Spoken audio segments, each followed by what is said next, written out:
This is Lisa, CEO of Site for Wight, welcoming you to this week's Talking News. Being that the Talking News is recorded on Friday, I am today preparing with all the staff for our Members' Day tomorrow. I appreciate that by the time you receive this, the Members' Day will have happened. We all have everything crossed that the weather is as predicted and holds out all day without any rain. This week has also been a busy week for activities with our return to the swimming on a Monday at Medina Pool. This is a move from Ryde, where we had been hosting it for the last few years, but a return to Medina where the Dolphins Group started over 27 years ago. We hire the pool exclusively for our members' use, and fun was really had by everyone who attended. If you're interested in attending, or our Wednesday coffee morning, or our Thursday arts and mix and mingle group, please never hesitate to call the office on 522205 and we can book you in. For most activities, we do provide door-to-door transport for those who need it. So please, everybody, stay safe and enjoy the weather. Thank you, Lisa. This is Den reading an article from On the Wight. Concerns over sewer collapse and water waste flooding raised at scrutiny committee. Various serious concerns of sewer collapse and flooding in the water waste system at Sandown have been raised. It is the only Isle of Wight treatment plant branded as a high level of concern by Southern Water in its baseline risk and vulnerability assessment. The water company, however, say those problems could be fixed if surface water runoff was dealt with differently, enabling it to eliminate water discharges into the Solent. As reported on News on the Wight at Tuesday's Corporate Scrutiny Committee, Southern Water's area manager, Keith Herbert, gave an overview of its position after recent flooding devastated properties across the island.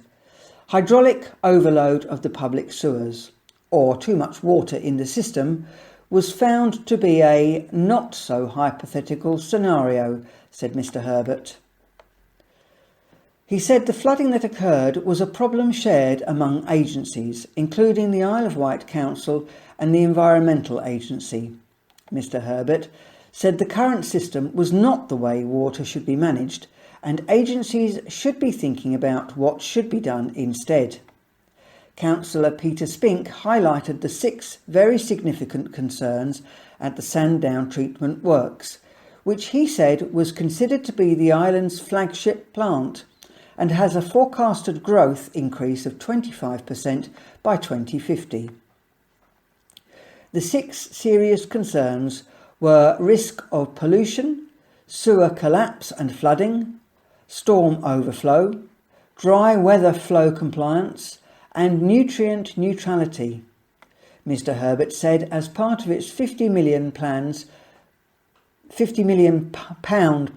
for the island in the next 40 years, £9 million would be used to address some of those concerns as proactive intervention.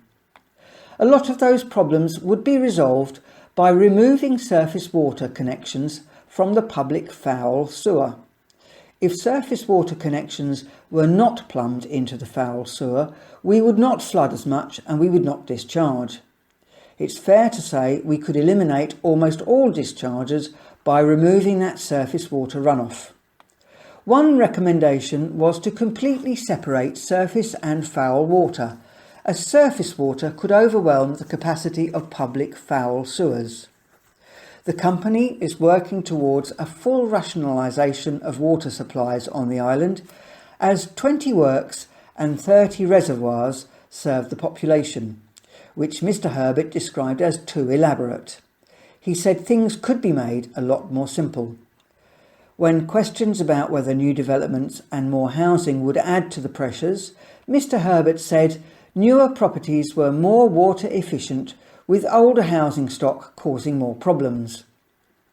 Meetings between Southern Water, the Council's Cabinet and Isle of Wight Conservative MP Bob Seeley have looked at ways forward to fix problems. Councillor Chris Jarman said one of the outcomes was that future developments would need to have complete separation of sewage from surface water. He said it made sound environmental sense and was a no-brainer that at the same time they go back and fix the existing infrastructure. The water company is developing a drainage and wastewater management plan to ensure the sustainability of the infrastructure so customers' needs are met and the environment protected. Hello, this is Sue reading an article from On the Wight. Not enough Isle of Wight brownfield sites to solve housing crisis, say council. Brownfield sites are not the only answer to the Isle of Wight housing crisis, according to the local authority. The Isle of Wight Council say there are simply not enough of those sites to solve the issues. Not enough brownfield sites in the draft Island Planning Strategy, IPS, which is out for consultation. The council says despite what residents believe, that there is no need to build on greenfield land as there is more than enough brownfield land to build houses on, it is not the case. To try and bring forward more brownfield sites as well as the development of brownfield land already having permission, the council is hoping to introduce a dedicated housing policy. 60 hectares of brownfield land. The IPS shows there are approximately 60 hectares on the brownfield register, with the capacity for around 1,500 homes, 600 of which already have planning permission. However, there are said to be 2,000 families on the housing register in urgent need of affordable home. Exceptional circumstances plea. The council hopes with the IPS it can revise government housing targets and get 486 homes built on the island a year, down from some estimates of over 1,000 a year. The authority is pleading the island has exceptional circumstances and hopes to use the plan as a tool to argue its point. Before the plan was published, the council approached other local councils, the public, agents and landowners to make them aware of anywhere they knew on the island that was available for development. Of the 84 sites submitted, 25 were already on the brownfield register or known to the council. 45 were too small to be considered, yielding under 10 units, or inappropriate for housing. The remaining 14 highlighted were investigated further, and 2 sites holding the potential yield of around 75 units have been included in the IPS. The rest were found to be too small, not available, or had site-specific constraints, which would make it impossible for them to be developed. On the latest Brownfield Register 2020, there were 73 sites, 14 of which are owned by a public authority. In the draft IPS, 60% of the homes allocated are on brownfield land, with the 2 key priority sites at Camp Hill and Newport Harbour, with the potential for at least 1,200 and 250 homes respectively, and both in public sector ownership. The council is also proposing a new brownfield site policy, H9, new housing on previously developed land. Compared to the current IPS the council are operating from, which is nearly 10 years old. The importance of brownfield sites is highlighted further with its own housing policy. Residential-led development schemes on all brownfield sites. The new policy says the council will support the land use principle of residential-led development schemes on all brownfield sites. In urban areas, brownfield sites should aim to deliver as many homes as possible. In rural areas, brownfield sites should seek to identify and meet local housing needs, subject to scale and the built form of new dwellings being appropriate for the character of the area and not having a greater impact than the previous or existing use of the land. A number of brownfield sites are allocated in the IPS for housing and employment opportunities, including Medina Yard Cows, a mixed-use development providing at least 535 homes, and 16,600 metres square of non-residential floor space, as well as the refurbishment of the Hammerhead Crane. Former Somerton Reservoir Cows, 146 homes. Land at Morey's, Trafalgar Road, Newport, at least 100 homes. Land at Red Funnel East Cows, at least 100 homes. Tourist accommodation and 1,250 metres square. The former Spa Hotel site, Shanklin Esplanade, at least 50 homes. Although they are allocated, the council are uncertain on how many dwellings they will deliver during the 15 years the plan spans. This is Morris reading from Isle of Wight Radio. The headline says, Newport's Fairley Road to turn one way for Isle of Wight Festival. One of the main routes in and out of Newport will turn one way from next week. Ahead of the return of the Isle of Wight Festival, Fairley Road will shut to northbound traffic. It means vehicles won't be able to head towards Ryde using Fairley, but will be able to travel towards Newport. The changes will come into place on Wednesday the 15th from 11 a.m, and the road will reopen as usual on Monday the 20th at 1 p.m. As a result of the closure, delays are expected along Staplers Road. With the Isle of Wight Council yet to confirm the return date of the floating bridge, drivers heading to East Cowes may also face lengthy disruption.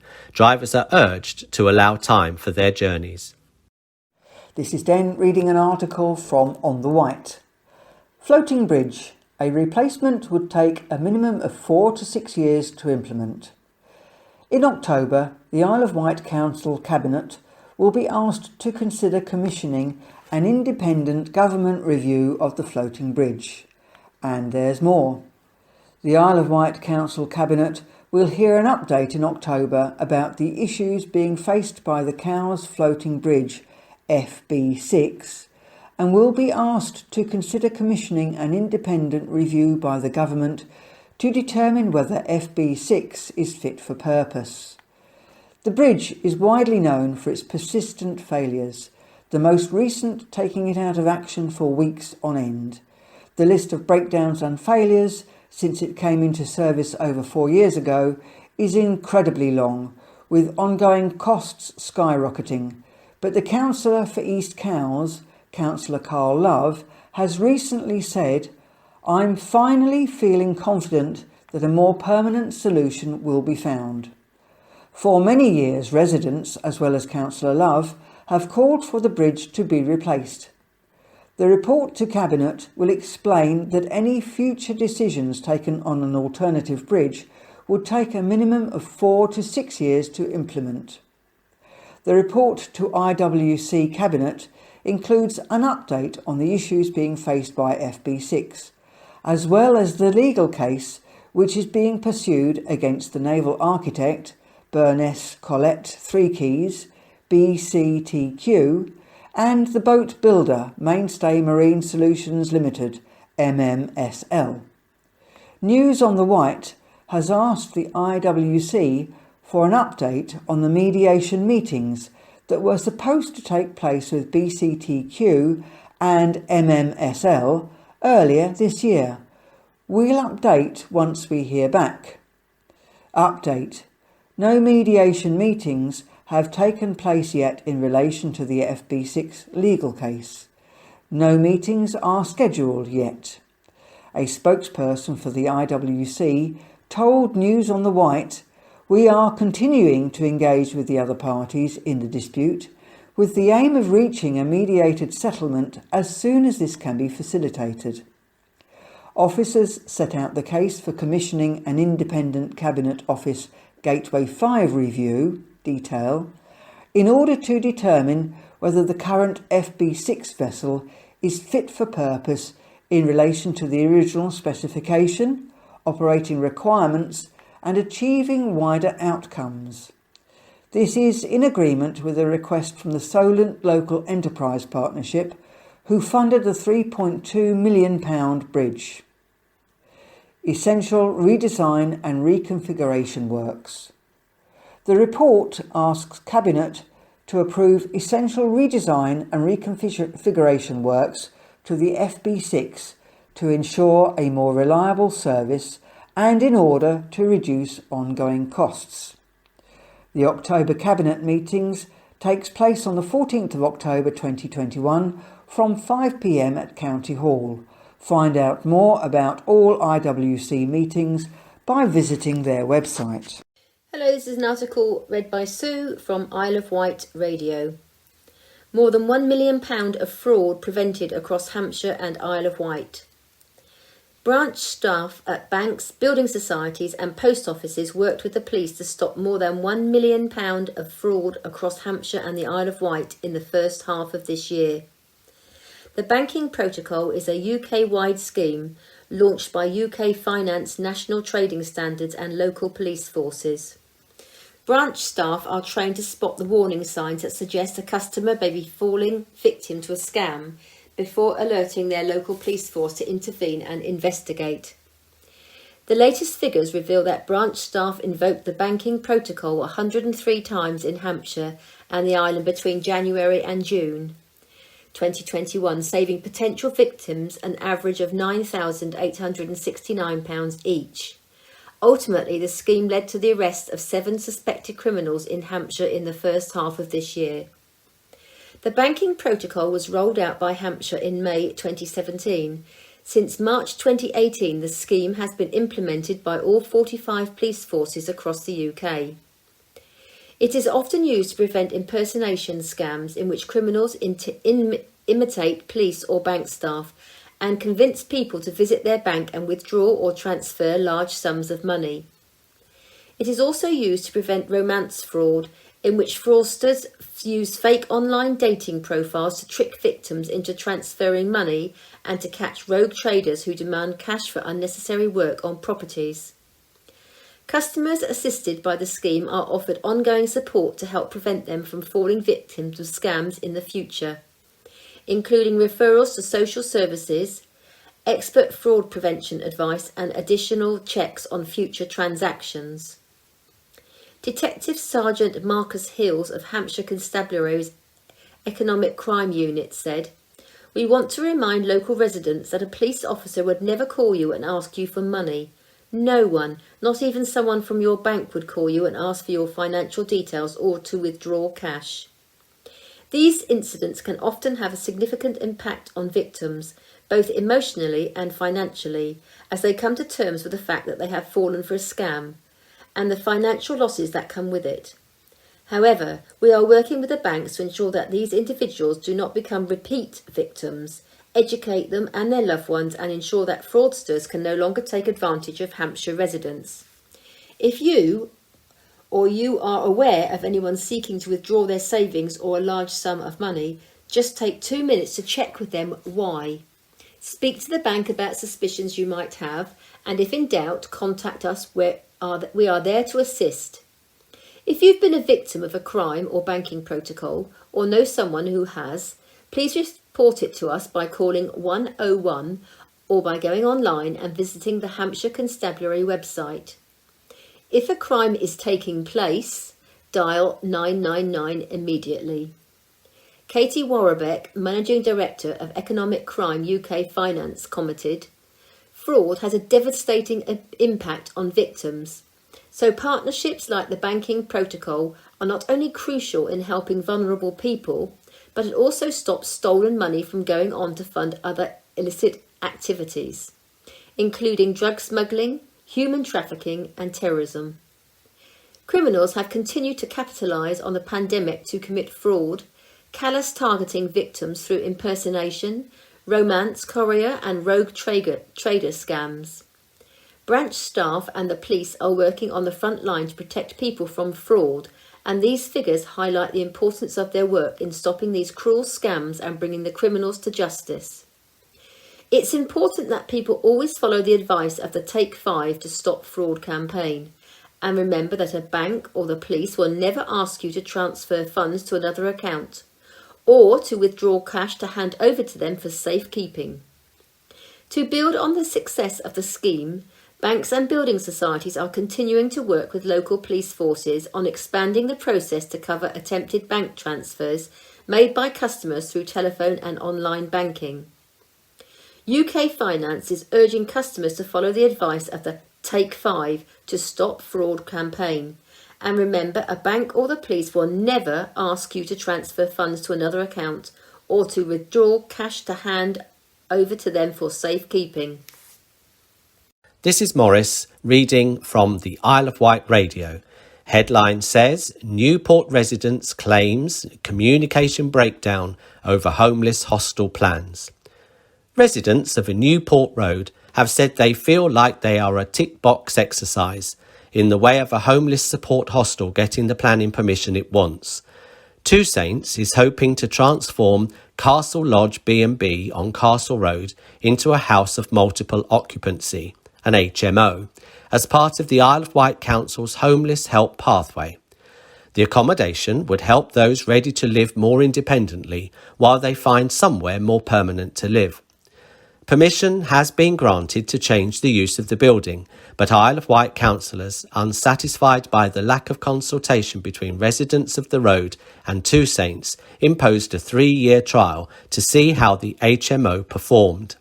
Now, Two Saints is asking to remove the trial period condition due to a funding issue which could see the HMO not go ahead at all. Speaking at a meeting with Castle Road residents, Two Saints Regional Director James McDermott said if it did not get the money from Homes England, it would walk away from the property. In planning documents, Home England confirmed it cannot give the grant money with the current conditions, as the properties it supports must have a life expectancy of 30 years. After the meetings, however, some Castle Road residents said they had more concerns than before, with few of their questions answered. They said they had accepted the 3-year condition and come to terms with it, but the removal of the time frame was like taking away their protective safety net. According to residents, no consultation happened before Two Saints submitted the variation application, but the 2 public meetings since have felt like a tick-box exercise, and they had not been considered through the process. In objections submitted online to the Council's planning portal, residents said the communication with Two Saints has broken down. Two Saints, however, has thanked residents for their engagement and communication in recent weeks. Mr McDermott said, "We acknowledge this application may cause concern to some and to speak directly with as many neighbours as possible. We've arranged an additional meeting on the evening of September the 13th for those who were unable to attend our earlier daytime meetings. Letters advising how to book a place have been circulated. Working in partnership, we intend to bring use of both government grant and our own resources to invest in providing housing on the Isle of Wight and to support the local housing authority to deliver their homeless strategy. Our overall aim is to provide housing for the benefit of Isle of Wight residents who find themselves without a home." Talk It News, read by Elaine Bricknell. Community Scheme hopes to offer safe places for vulnerable islanders. From Island Echo, Elaine. A community scheme is looking to make the vulnerable feel safer on the Isle of Wight. A branch of the National Safe Places scheme has been running on the Isle of Wight for nearly 2 years. It aims to provide those who are feeling vulnerable, for whatever reason, with a safe space where they can get the help and support they need. Having had a personal experience where a safe place could have really helped a family member, Jane Hughes, coordinator of Safe Places for the island, said it was something that made her think that there could be more helpful places. While on holiday in Cornwall, Jane, who has a social worker background, spotted a poster in a cafe saying it was part of the scheme, and after speaking to the council, decided to set it up. Partnered with People Matter, Inclusion Outright and Health Watch, the scheme was launched in November 2019 for vulnerable adults and those with learning disabilities.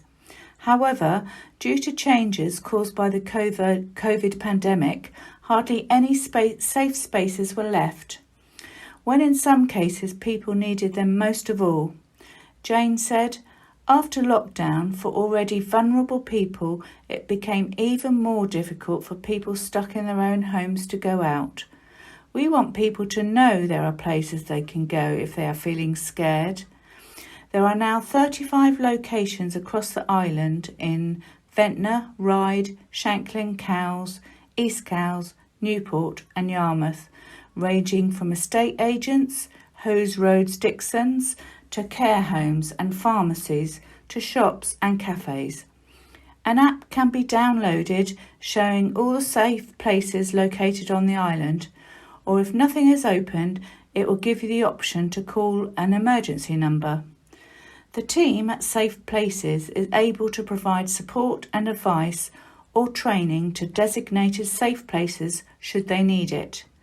The aim, however, is to get more locations signed up so the island can be fully inclusive, filling some of the large gaps in areas at the moment. The scheme is also looking for locations that open late across the island, such as pubs and restaurants, to sign up.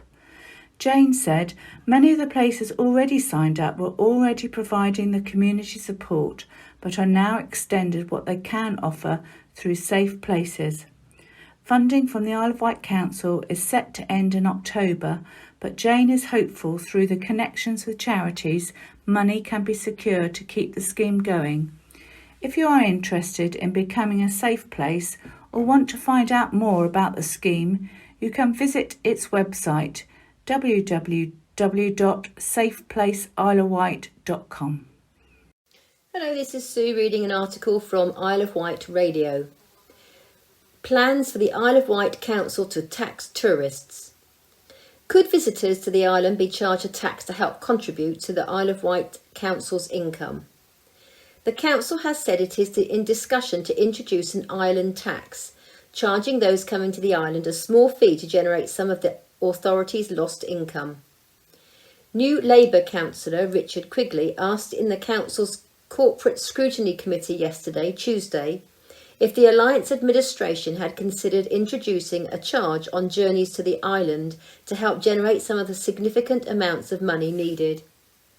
He said there may be some merit in introducing an infrastructure fee for car journeys that start on the mainland and also adding it to tickets for events such as the Isle of Wight Festival.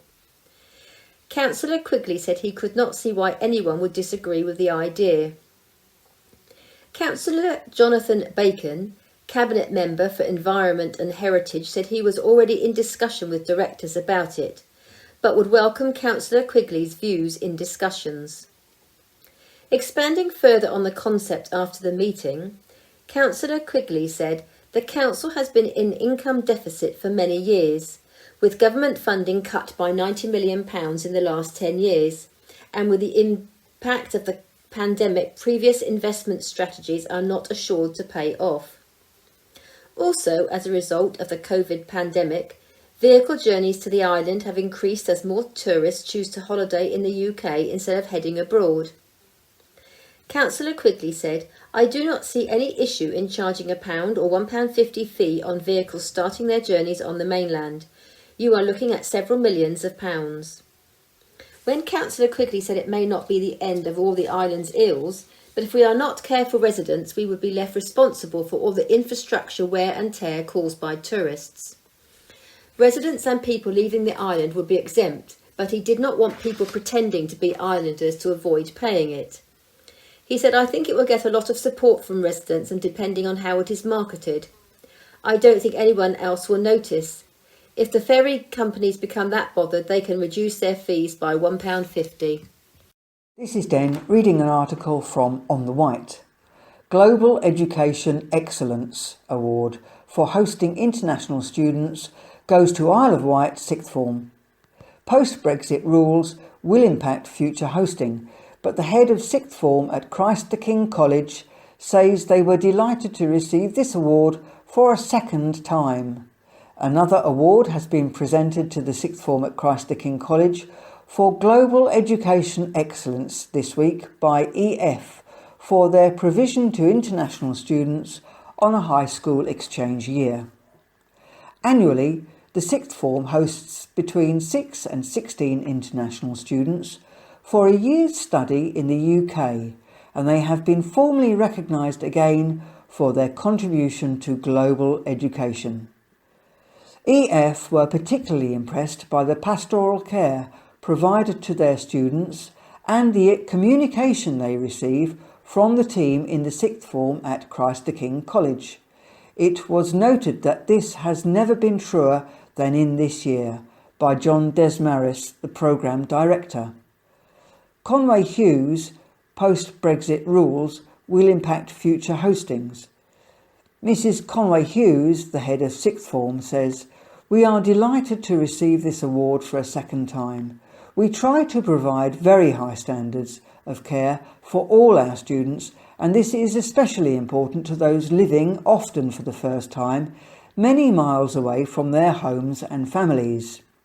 It has been particularly challenging for them during the lockdowns, and many were unable to travel home or receive visits from their loved ones for very long periods of time this year.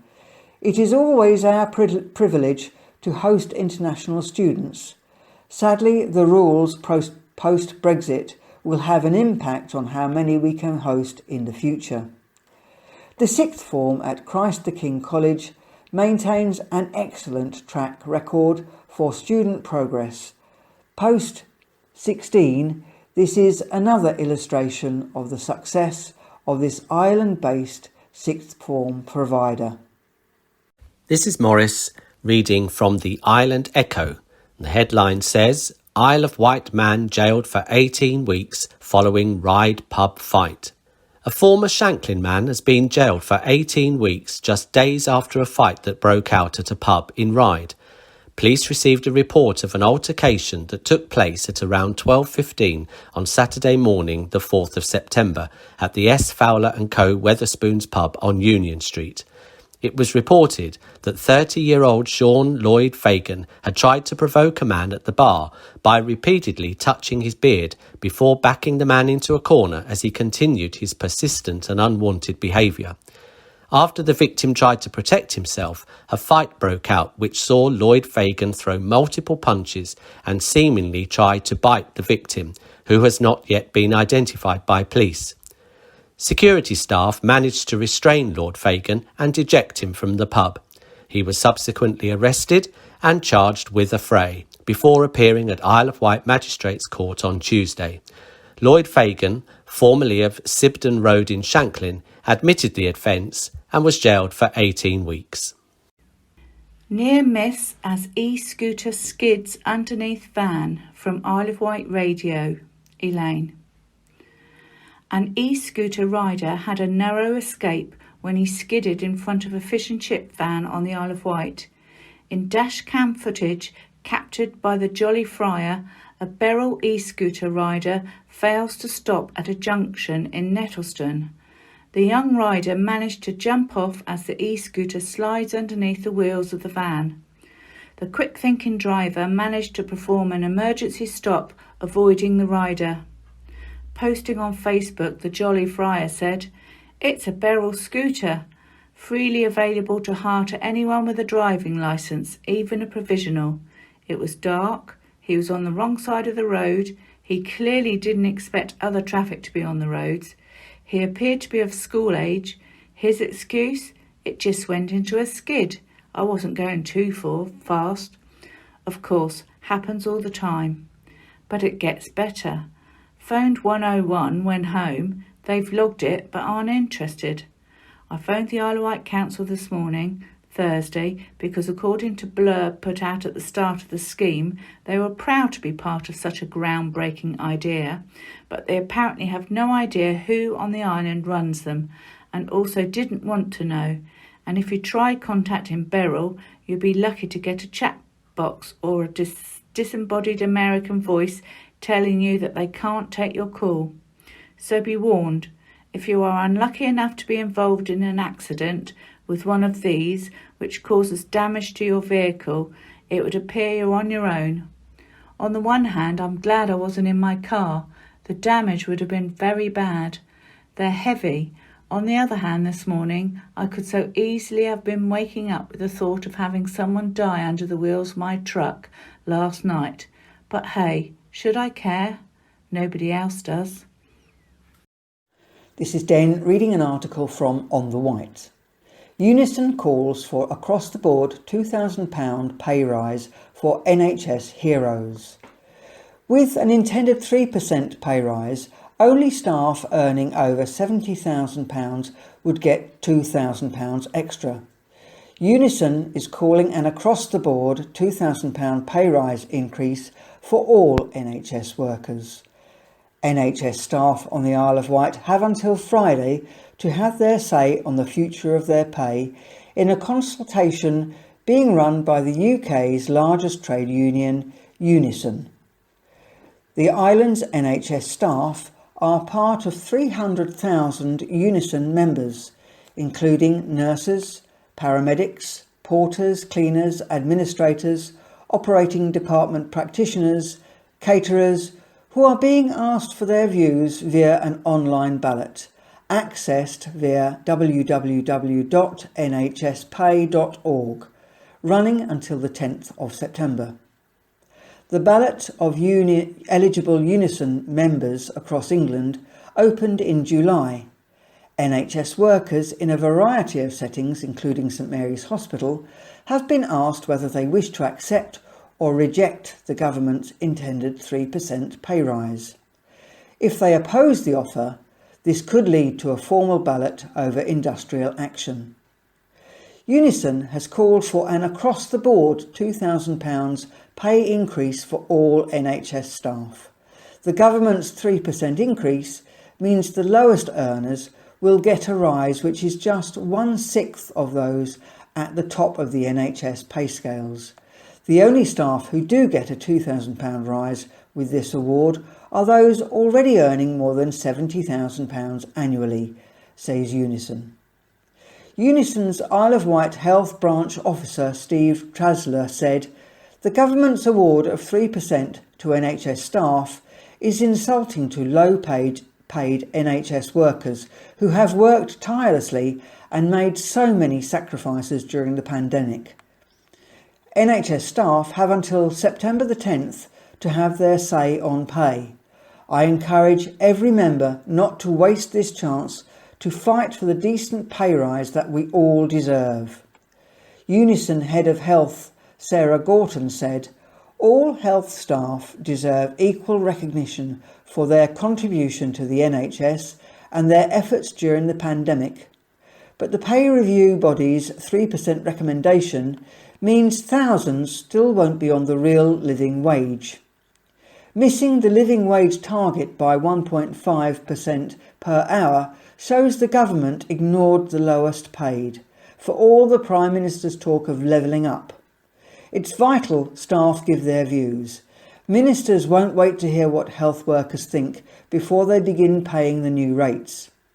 With this pay review in process, it's not enough just to register disapproval. If staff want to challenge this outcome, they need to take part in this consultation and show there's widespread support for industrial action." This is Morris reading an exclusive from the Isle of Wight radio. The headline reads, "Freshwater Teenager Wins Prestigious Surfing Competition." A teenager from Freshwater has won a prestigious 2-day surfing competition in Scotland and has been placed second in another. 13-year-old Jago Tasker, who started surfing at the age of 7, battled it out in the 15-minute heats against 4 others competing in the junior series, run by the Scottish Surfing Federation. The competition was hosted by a local surf club, North Shore Surf Club. Over the August bank holiday weekend at Dunnet Beach, Jago made it through to win the under-14s mix, and he also came second in the under-16s. He told Isle of Wight Radio it was exciting to win. There were different rounds, your top 2 scores judged on how well you surfed the wave. The people who come first and second in the heat then go through to the next round. It came as a shock because winning doesn't happen loads and you lose more than you win. I was 7 when I started surfing, but bodyboarding from an early age, which I got into because I got one for a birthday present. In the under-16 semi-final, Jago had to battle it out against local boy Craig McLaughlin, who he had on the ropes in the dying minutes with a 12.67 points heat total. Craig flipped the heat just in time to produce a 7.5 point wave score, taking him to the lead, but both progressed into the final. In the under-14s division, Jago wowed judges by showing some incredible form and went on to win. Sarah Archer, Jago's mum, told Isle of Wight Radio, "This is the first competition I have not taken him to. His dad took him, so I don't know if his dad is the lucky mascot or not. When I found out he got through round 1, then the quarters, and then through to the semi-finals the next day, I was just over the moon for him. I know how much it means to him and how much training time he puts in. When his dad let me know he had won the under-14s mix, I couldn't believe it. I was so chuffed. And then to come second in the under-16s as well was just the icing on the cake." The next major competition is the Surfing England Nationals, where he is entered in the under-14s age group. They take place at Watergate Bay in Cornwall. It's hoped that the conditions will be good enough for the event to go ahead. Hello, this is an article read by Sue from Isle of Wight Radio. Isle of Wight ranked top in country for finding buried treasure. The Isle of Wight is one of the top places in the country where you can discover buried treasure. That's according to statistics from the Digital, Cultural, Media and Sport Treasure and Portable Antiquities Statistics Collection. Since 2012, the number of finds on the island per 100,000 people is 129.3. From 2012 to 2019, there were 184 discoveries made on the Isle of Wight, with some items dating back to before the Bronze Age. According to a report by Jewellery Box, there were 30 discoveries made on the island alone in 2013, making it the best year yet. Norfolk has been rated the second best place to find buried treasure, followed by Dorset, which came in third. I'm Mike. And I'm Megan. And before we start the second part of the County Press, here is this week's Society News. The new swimming group at Medina starts on Monday at 1:30 p.m. Transport is available and the cost is £5 and £2.50 for transport. Coffee and chat is on every Wednesday from 10 a.m. until 11:30, and it is only £1 to include the cake and coffee. Come along and spend time with members and staff discussing various topics, etc. this week. We'll be joined by Laura Gouldyar, the ECHO office from St Mary's. The Thursday Mix and Mingle is held every week, starting at 10:30 and finishing at 2 p.m. If you want to come along, please call the office to book a space. The group are going to the Wild Heart Animal Sanctuary at Sandown, weather dependent. Transport can be arranged if required. For more details, please do not hesitate to call the office or to book your space. Please call Susan on 522205. And we'll go on to the letters. And here is one from Yvonne Meyer in St Lawrence. I write to urge people to object to the perpetuous tidal energy planning application, which will cause upheaval in the beautiful Flowers Brook in Ventnor, a peaceful picnic area and popular coastal route for walkers to Steep Hill Cove. The scheme entails 20-foot blades underwater turbines with incalculable damage to ocean life. Miles of cable from St Catherine's Point to eventually come ashore at Flowers Brook, where the new substation is planned. For those people who know this lovely place, greatly loved and cared for by a group of volunteers, Ventnor Enhancement Group, it would be sacrilege in the name of progress. No.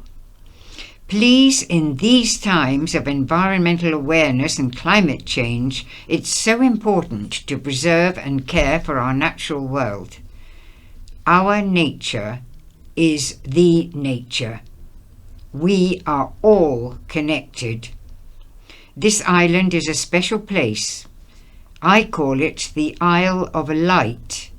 Let us keep our sacred, beautiful island as natural as possible.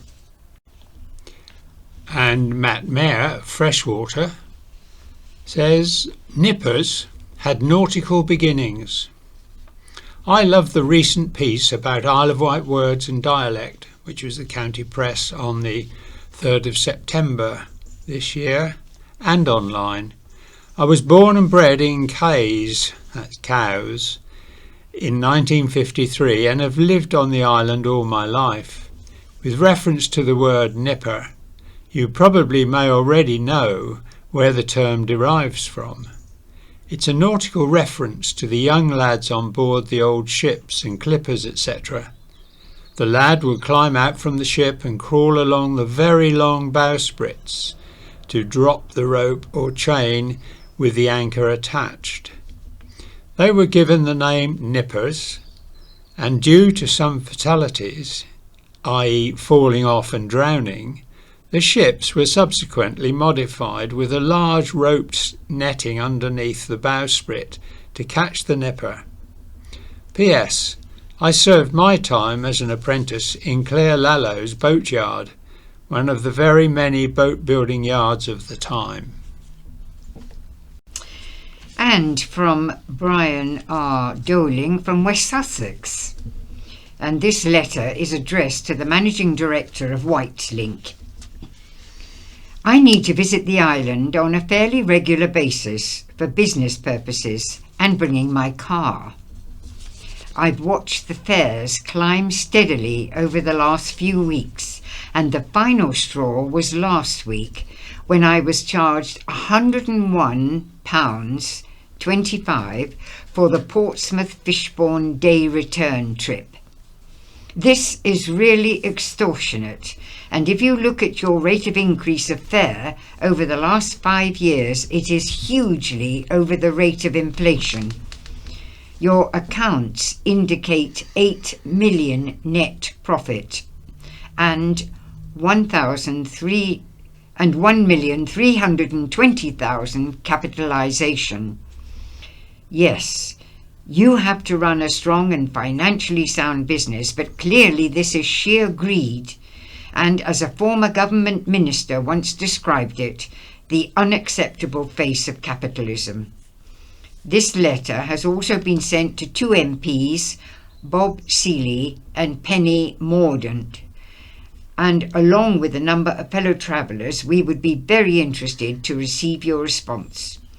The least you could do would be to offer a discount for those such as myself who have to make use of your service on a regular basis. I look forward to hearing from you. And Celine Bergmans of Newport has serious fears about a festival going ahead. I have serious concerns about the Isle of Wight festival going ahead. As we all know, COVID cases are rising at a steady rate. How can you possibly allow the festival to go ahead? I know that it will boost the economy, but what is more important, boosting the economy or protecting the lives of many? What about the one and only hospital on the island, which is already under a lot of pressure? We have already seen more and more cases of COVID going into hospital. The island only has one hospital, and to have this influx of people coming in could put the hospital under extreme stress and eventual collapse. We need to protect our healthcare system. Why put at risk on people's health when you can postpone this festival to next year, when, hopefully, COVID will be behind us? I am extremely disappointed that this festival might go ahead when we are still in the midst of this pandemic. I get it. We are all tired of it and want life to resume back to normal. But we must take heed and be careful not to increase the infections in case of another lockdown. I don't think you would want another lockdown. And this doesn't take into account the cleaning up process. Who will do that? Who will get rid of disposed rapid antigen tests? We saw at the Reading Festival that there were rapid antigen tests carelessly strewn about. We have a duty and a care to look after this island, to not let it become a breeding ground for COVID. It's already a breeding ground for drugs. Please consider cancelling the festival for the sake of the people's health and to protect lives. Let the festival come next year when truly I believe that COVID will be lagging behind and coming to its end stage.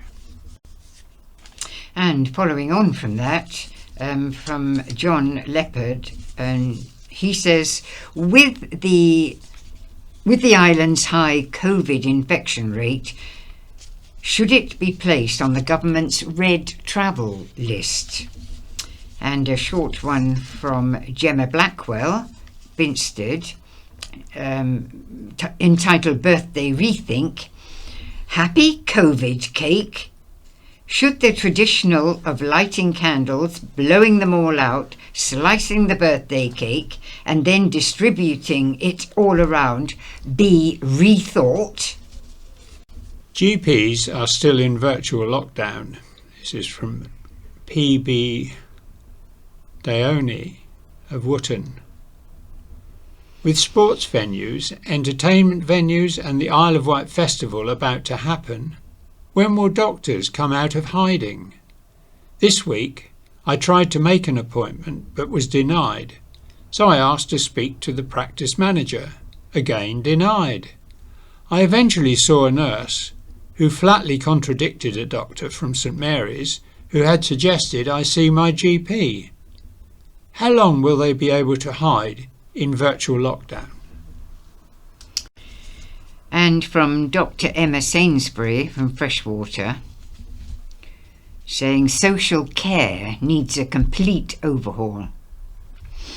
I am writing in response to a front page article of last week, Ray Care, concerning the lady Nikki Scott with her 34-year-old daughter who requires round-the-clock care. It comes as no surprise, sadly, for this is an endemic problem, not just on the Isle of Wight, but the whole of the UK. Sadly, the story of Nikki Scott is a normal story I hear on a daily basis. Ironically, I work remotely with an association supporting unpaid carers as mental health therapist. I am a 24/7 carer and have not had any personal leisure time for myself in over 8 years. I care for my mother, who had a severe stroke. I do so by myself, even though she has been assessed as needing 2 carers. I do not regret the decision to look after my mother because I believe that I have been able to give her a better quality of life. But because of the lack of social care funding, I was forced to give up not only my professional job, but also my freedom, as well as many friends. I am more fortunate than many carers because I have been able to adapt my working practice, which is obviously restricted. I work early morning and evening when my mother is in bed asleep. I myself am lucky if I have 5 hours sleep per night uninterrupted.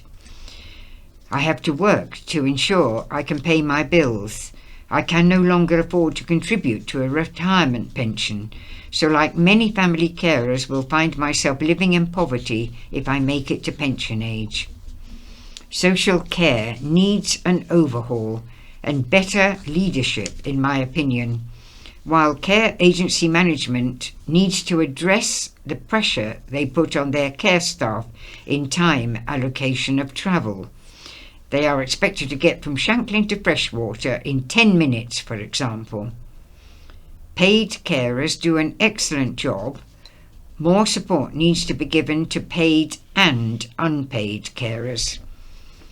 Carers Isle of Wight is a really good service, and social care should take a leaf out of their book and allocate funding to them, as they have an excellent understanding of care needs. Social care phoned me a year into the pandemic to ask if my mother could access shopping and medication. Methinks that was rather late in the day. Carers Isle of Wight called immediately to ensure my mother's needs were being met. Ways of making fixed link manageable. This is from Tony Toller of Totland.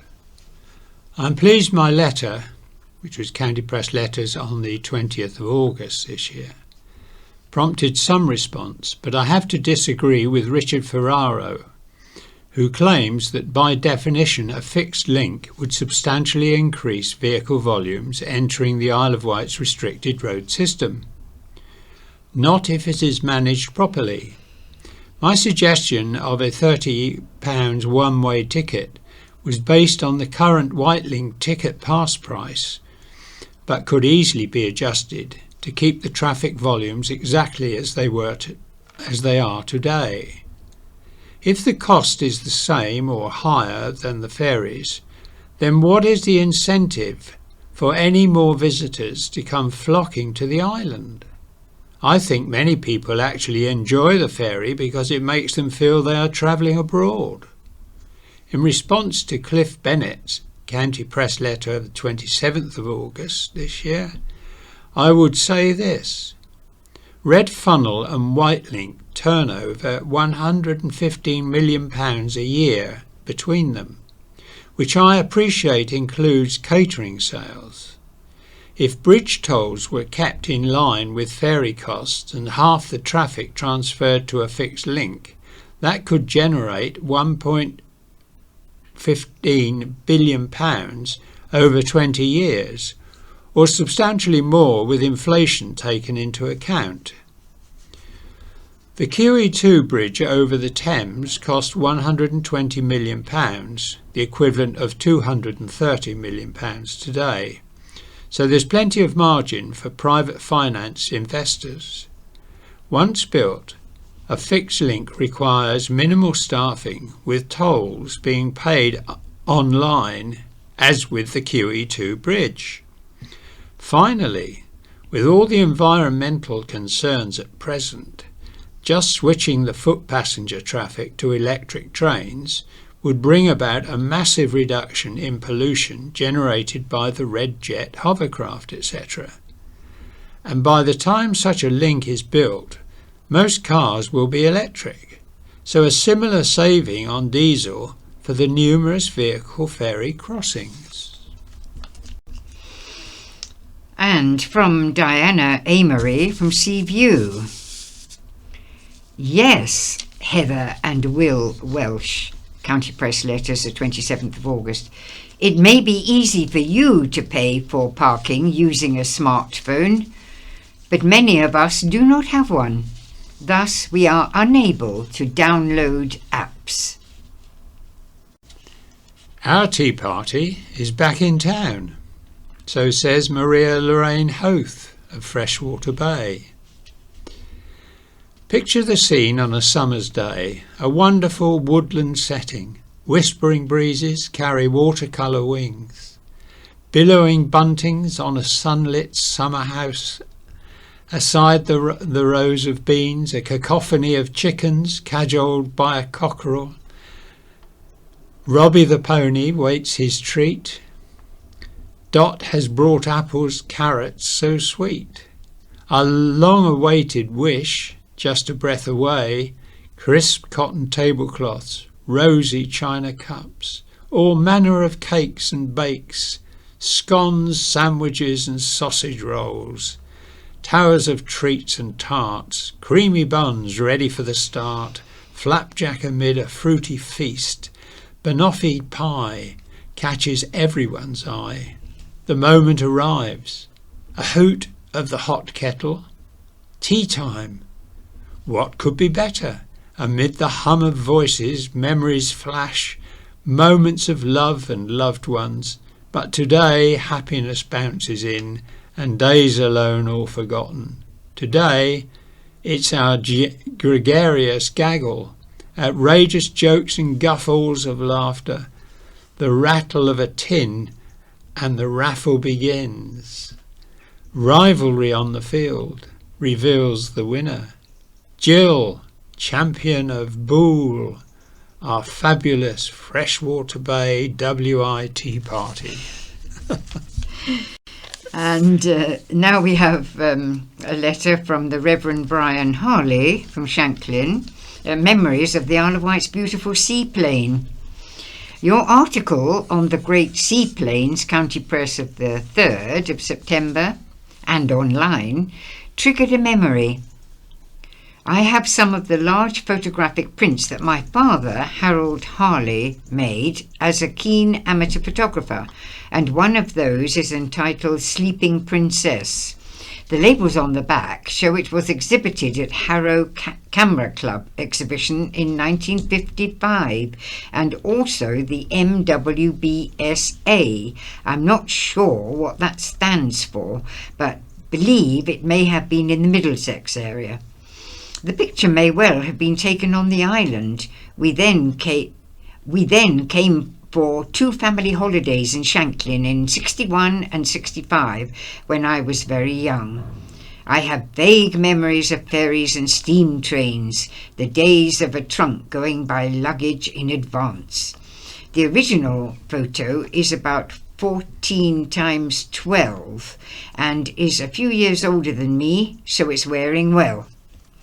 And Philip Hawkins adds to that, Ray, your article about the Princess flying boats, in the light of a badly deteriorating memory, it seems odd that one of the things I do remember is coming to the island on holiday and seeing the tail of a G. Allen sticking out of the hangar. Dad, what's that? After a brief pause came the answer, a Sunderland. Was enough to shut me up. It was only later I discovered what I'd really seen. A sad tale of yet another great idea overtaken by events. W.G. Wills of Newport thinks that the circus is great, but not the litter. The circus is a great entertainment organisation, part of the British culture, and I like it. But from time immemorial, J. Miller's circus advertising on the island each year leaves much to be desired. You only have to observe their fly posting that makes Newport even more scruffier than usual. They are not alone in this. Perhaps they could be encouraged to clean up before they leave the island. If our local authorities are really on top of fly posting, will they continue to combat this anti-litter situation in Newport?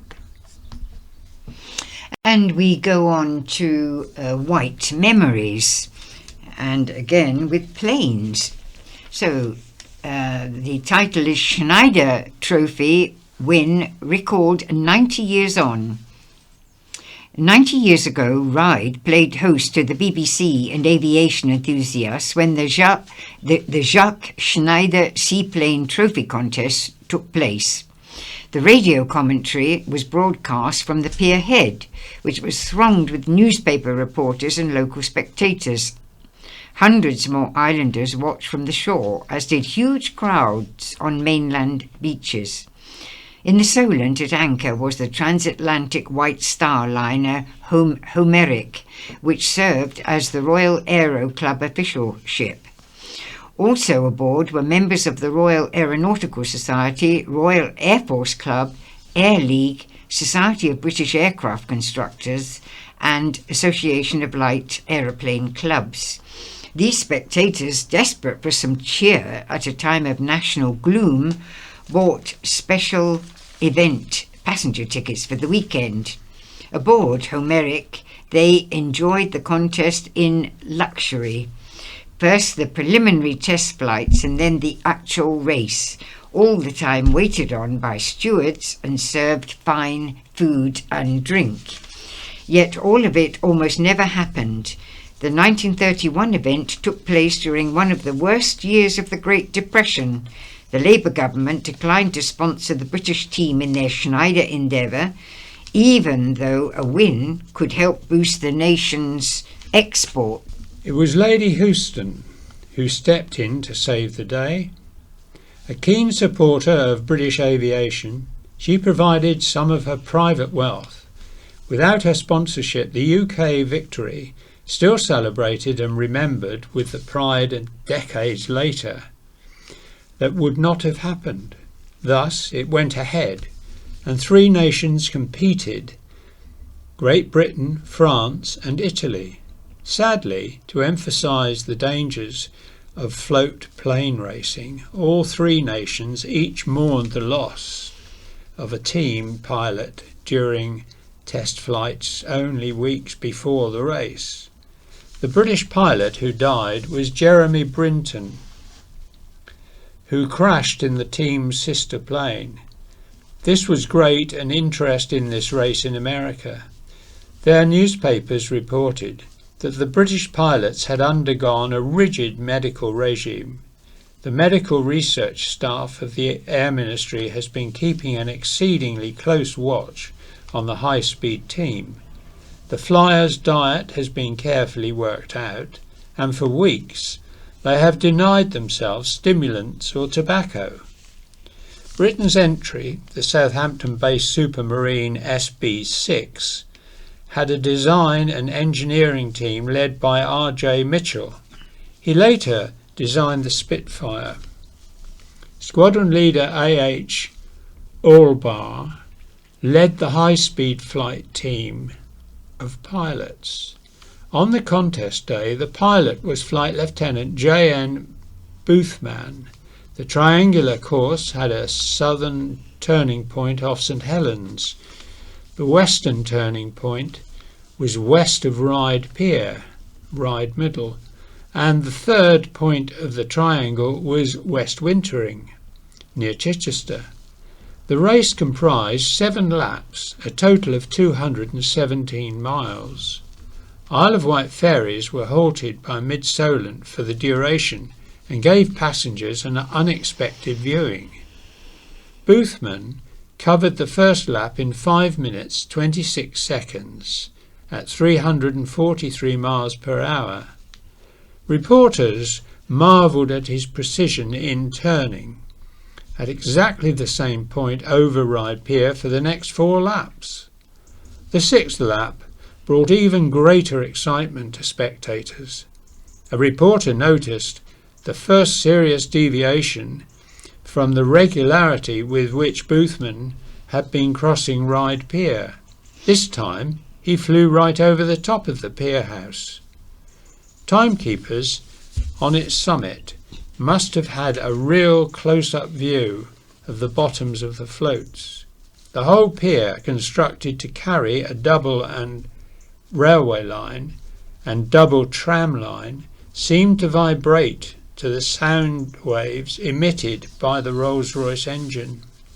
On this lap to turn round, Ryde Middle Pylon was the tightest and best of all the turns during the whole race. The last lap started with the crossing of Ryde Pier inland of the pier house, for which the timekeepers were doubtless very thankful. Boothman circumvented Ryde Middle for the final time, straightened out and opened his throttle as he set his course for the pier, the finishing line. A great cheer went up when he crossed the line. Steamers sounded their sirens, hats were thrown up, deck chairs and hankies waved in the air at the British victory in the last ever Schneider contest. The honours fell to the man who had flown so well to win the trophy to keep for all time. RAF pilot Boothman, unknown to the public before the race, went down in history from September the 13th, 1931, as one of Britain's great pilots. The crowds were given more cheer when team pilot Flight Lieutenant G.H. Stainforth flew the SB-6 to a world speed record with an average of 379 miles per hour and confirmed Britain's supremacy. Third team pilot, Flight Officer L.S. Snaith, thrilled onlookers with a stunt flying display in a fairy Firefly. Lady Hewson, who sponsored the high-speed flight team, arrived in Cowes that evening on her yacht Liberty. At the Royal Yacht Squadron, she met squadron leader Allbar and his team. Next day, they joined her for a celebratory lunch aboard Liberty. Mitchell, Stainforth, Boothman. Their names are recorded in history books, but Mitchell's engineers, who contributed so much, remain nameless. In tribute to these invisibles, the grandson of 56B, I think, engineer Reginald Darker has contributed the photo below, signed by the pilots. Reginald is in the water, far side of the plane, that's in the picture below. To celebrate the supreme design of SB6 or 5B6, aviation artist and engineer Stephen Mosley has shared his superb artwork and photo of the replica plane. And we move on to perhaps a more serious subject. This is from Superintendent Sarah Jackson, District Commander for the Isle of Wight Police. It tells us that help is available many ways for victims of sex crimes. We recently said goodbye to Chief Inspector Rob Brind, who worked very closely with me overseeing the island policing plans. Rob remains with Hampshire Constabulary, but has moved into the world of digital policing as a superintendent. I wish him the best of luck with his promotion and welcome Chief Inspector Steve Swift, who has filled his shoes. Steve has been with us a few weeks now and has been integral to oversee the operational response to recent policing issues. On August the 9th, police were called to an incident at an address in Sandown where it was alleged that a man was assaulted inside. As a result, Jamie Lee from Avenue Road in Sandown and Benjamin Charles from Crocker Street in Newport, both 30, were charged with robbery and remanded in custody. We have seen offenders responsible for very serious offences being brought to justice. Liam Morrow, aged 50, was jailed for 9 years for a rape, which took place in Ventnor in 2019. And 58-year-old Stephen Roy Reddin was jailed for 10 years after he admitted sexually abusing a child in the 1990s. Sexual offences cause immeasurable harm and will always be a priority for us. I encourage anyone affected to contact us on 101. But if you decide that you're not ready to speak to the police, then there are other organisations out there that can help. Arguably, the biggest event for our calendars is the Isle of Wight Festival, which has been pushed back to September this year. We're not completely out of the woods yet with regards to the pandemic. I encourage anyone planning on attending the event to visit the festival website and read up on what's required to make it a safe event for all. A dedicated policing plan is in place as usual, and we are working closely with partners and the organisers to keep crime levels down.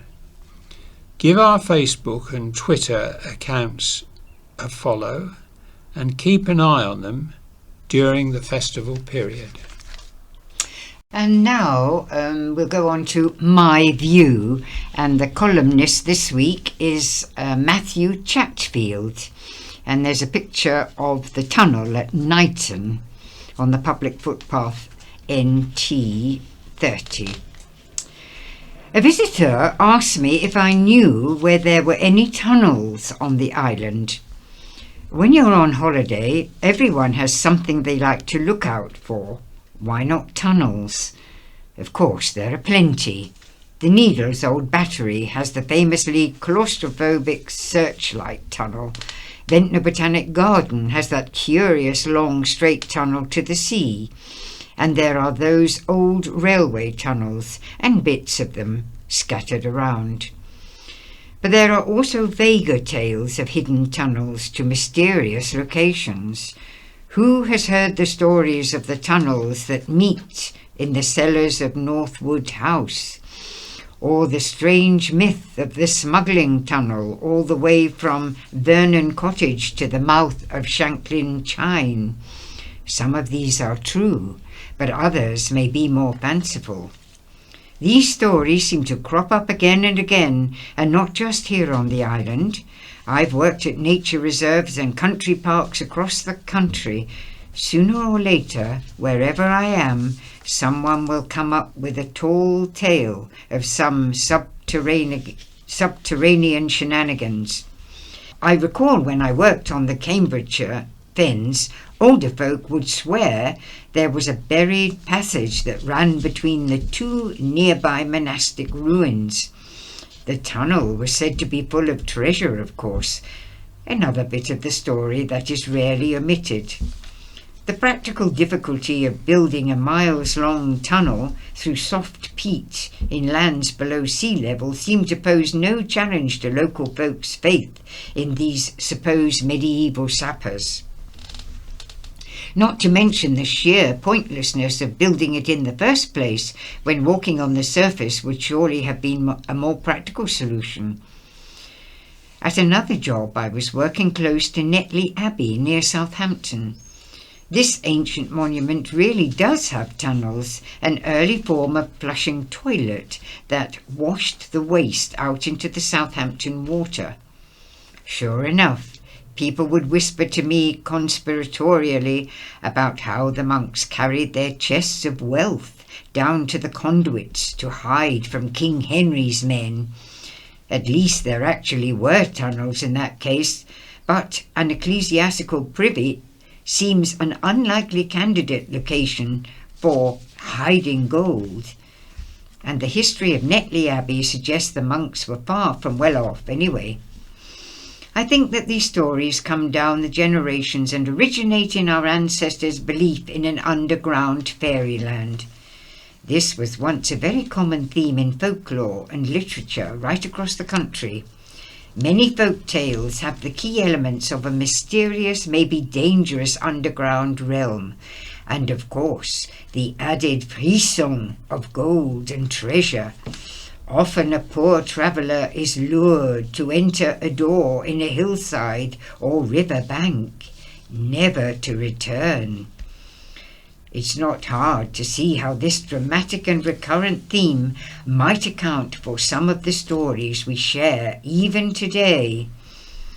Of course, the other explanation is that the tunnels full of gold are real. Tell me your tall tale of tunnels on the island. Charities Open Day to help Island visually impaired. Sight for Wight's annual Open Day is back. On Saturday, the island's oldest working charity, created to support more than 6,000 islanders who are visually impaired, is opening its doors to anyone who wants to know more. This year, they are working with representatives from 10 other national and local organisations: Blind Veterans UK, RNIB, Macular Society, RNID, Optelec, Touchpoint Vision, Isle Access, People Matter, Isle of Wight Vision Aid and Guide Dogs. This will aim to create a one-stop shop for advice, help, equipment and support for islanders living with their eye conditions or anyone wanting to understand more about what support is available. Chief Executive Officer Lisa Holyhead said, "As someone born legally blind, but also someone who is losing their hearing rapidly, I understand that having both a lifelong sensory loss is like, and what losing a second sense also brings." The Open Day will take place at Charities headquarters, Millbrook House, Carisbrook Road, Newport, from 10:30 a.m. to 5:30 p.m. There will also be a chance to meet volunteers from Dress for Less, the Sight for Wight dress agency. Call Sight for Wight to book your place to attend.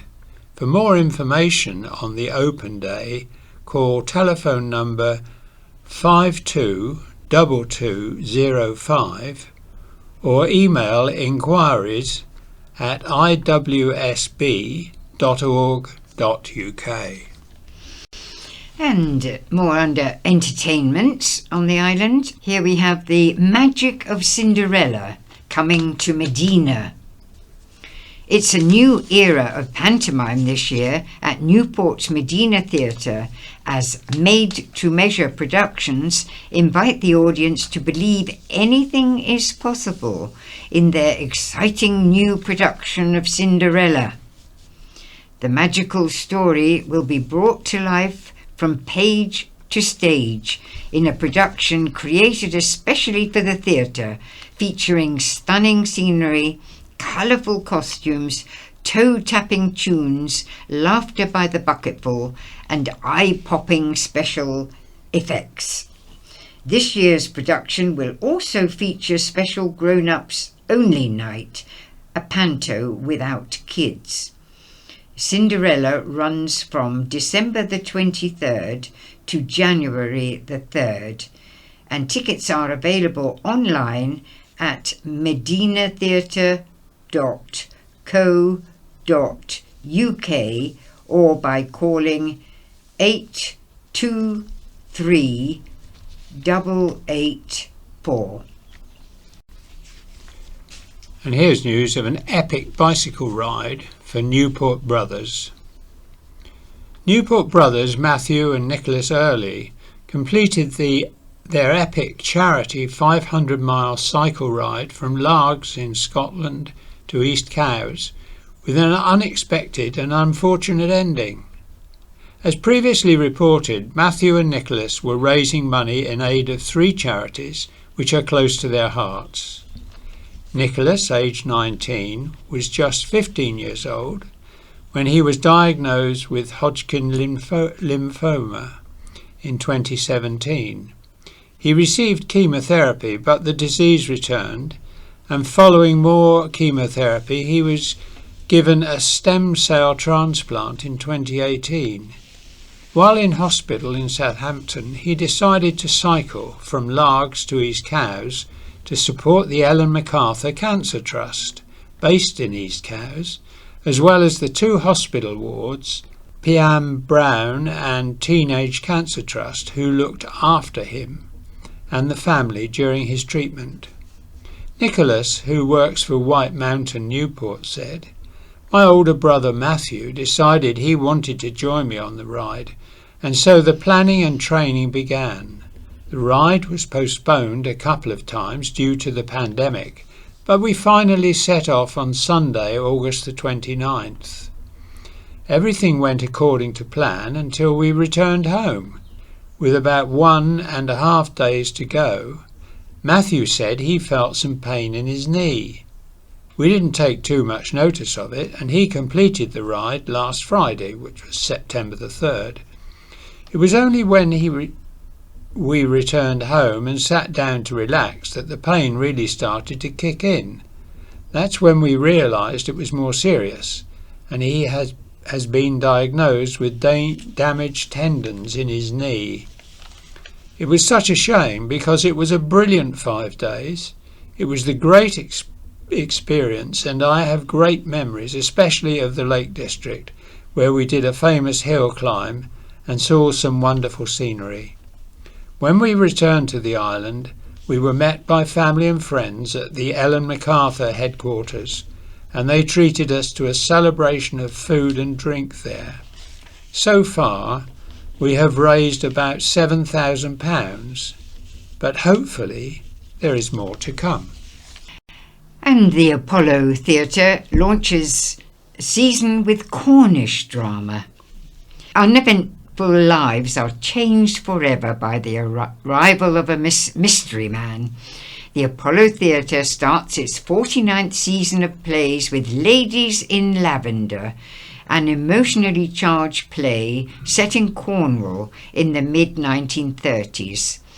Elderly sisters Ursula and Janet, who live a quiet life together close to the Cornish coast, have their world changed and challenged by the arrival of Andrea, a Polish man they find on the beach. Ladies in Lavender will be staged at the Apollo Theatre from September the 17th to the 25th. except the Sunday and Monday, and that will be at 7:30. And tickets can be got from the box office on 210010. Third wave of eagles now soaring over the Isle of Wight. A further 12 white-tailed eagles have been released on the island. It marks the next stage of one of England's landmark conservation projects. Begun in 2019, the project, led by Forestry England and the Roy Dennis Wildlife Foundation, a 5-year programme of eagles releases from the Isle of Wight, is taking place. The project released 6 birds in 2019, followed by a further 7 last year. 10 of the 13 birds previously released have survived and are doing well. White-tailed eagles are Britain's largest birds of prey, with a wingspan of up to 2.5 metres, and were once widespread across England until human persecution wiped them out. The reintroduction project is bringing them back after an absence of over 240 years by releasing up to 60 birds over the 5 years. It aims to establish an initial population of 6 to 8 pairs, with breeding activity not expected to start until 2024 at the earliest. Each bird is fitted with a satellite tracker to enable the team to monitor and track their progress. As expected, the previously released birds have explored wildly, taking many journeys across Britain. One bird, released in 2020, crossed the English Channel earlier this year and has since spent time in France, the Netherlands, Germany and Denmark. There have also been several sightings in southern England of white-tailed eagles from Europe, raising hopes that some of these wandering birds will pair up with those released on the island in years to come. Connecting white-tailed eagle populations in this way is a key long-term aim of the project. The tracking data shows the birds consistently return to the Isle of Wight.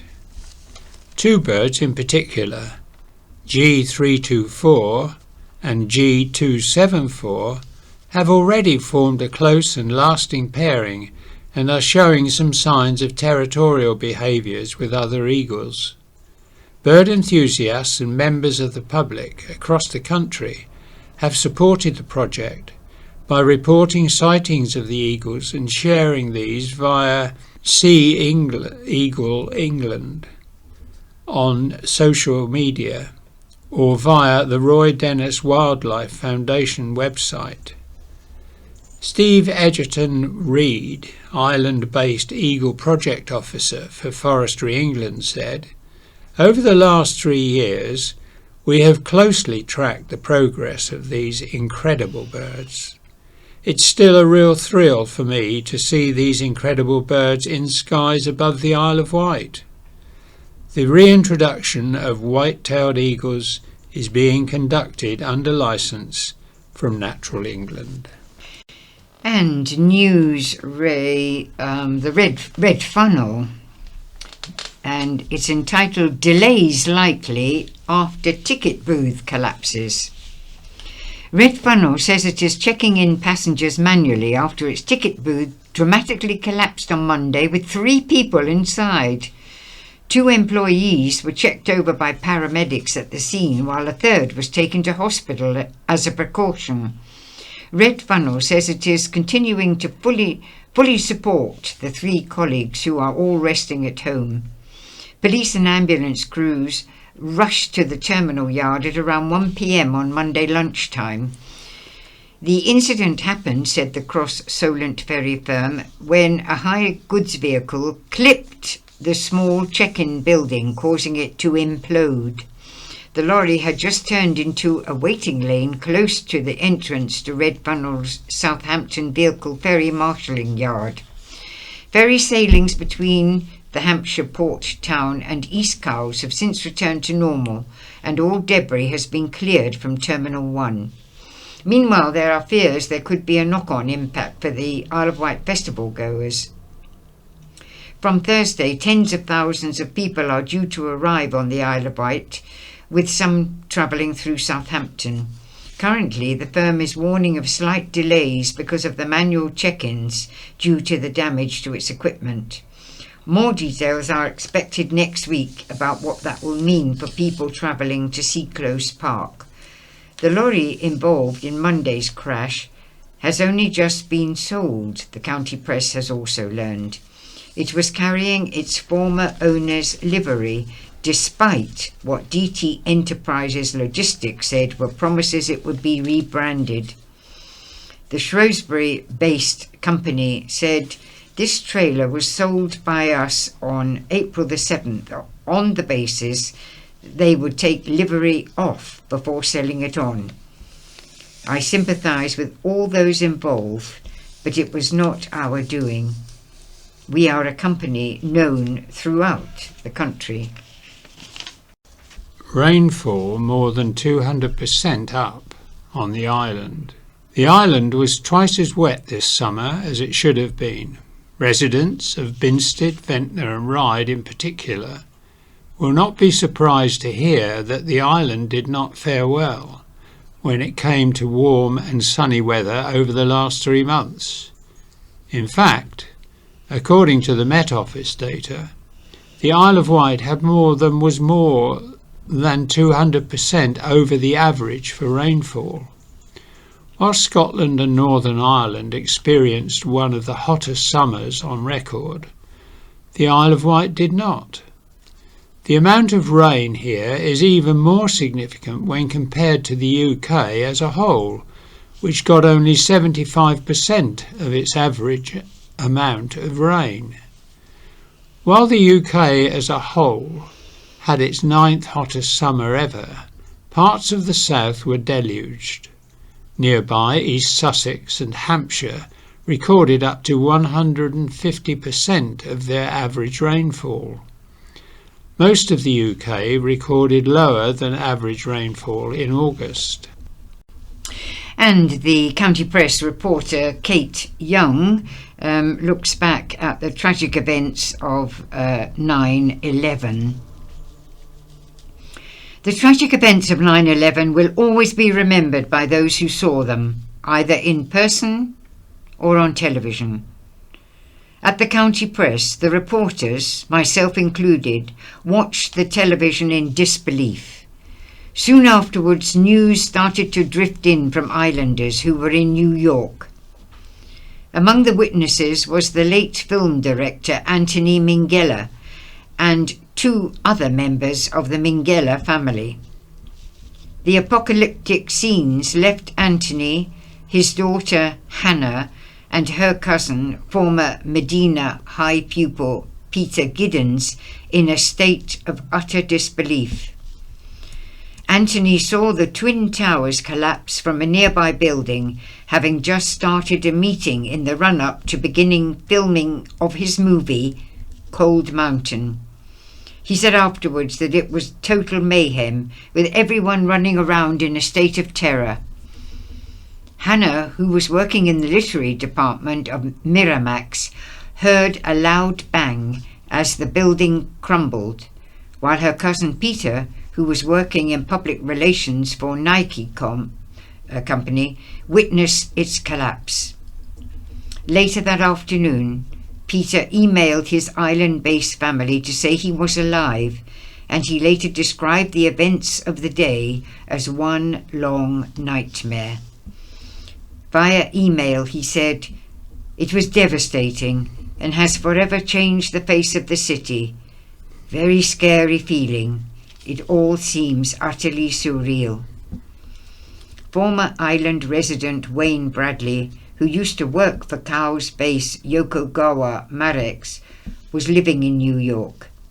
Wayne walked to work between the Twin Towers every day, but on September the 11th, he took a potentially life-saving decision not to go to work early.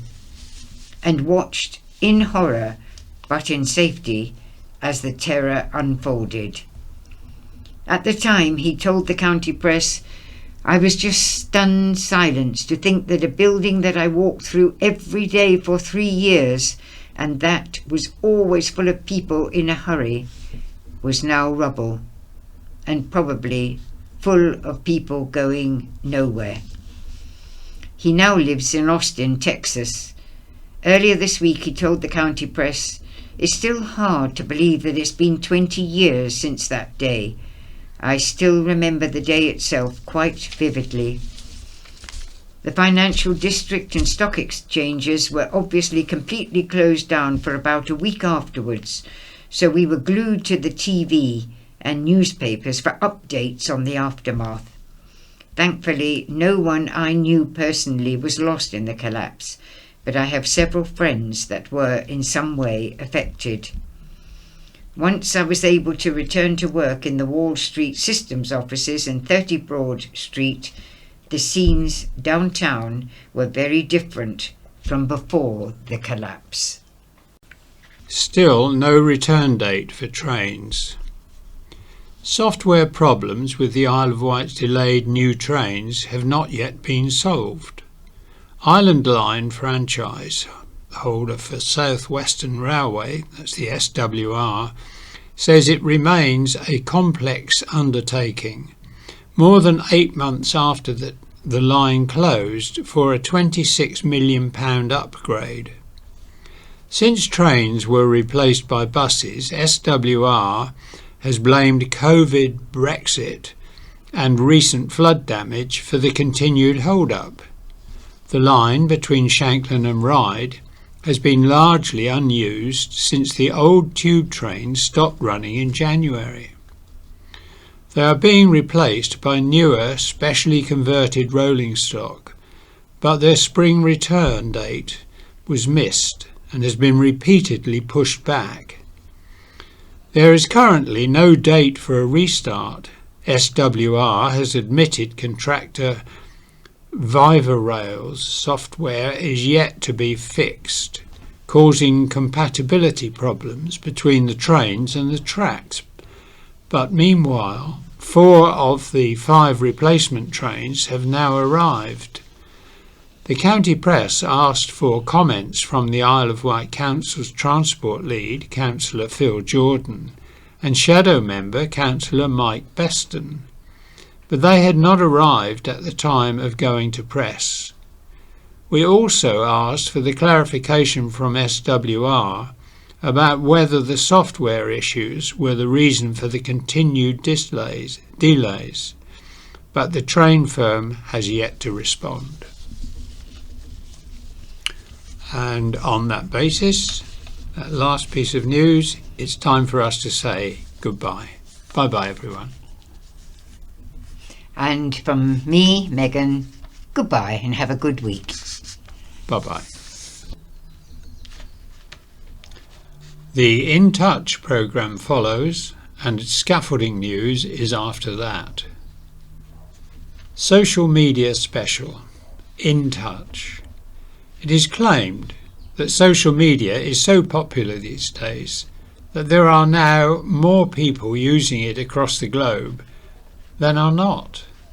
But how easy is it to navigate and participate in when you're blind or partially sighted? We'll be speaking to 2 social media influencers who are using different platforms to educate people about sight loss. We'll also be speaking to Facebook and Instagram's head of accessibility, Mike Shabanek, about what they are doing to ensure ease of use for visually impaired people. If you're new to social media or tend to avoid it because it's too tricky for you to navigate, we offer some general tips and advice on where you can go for help. BBC Sounds, music, radio, podcasts. Good evening.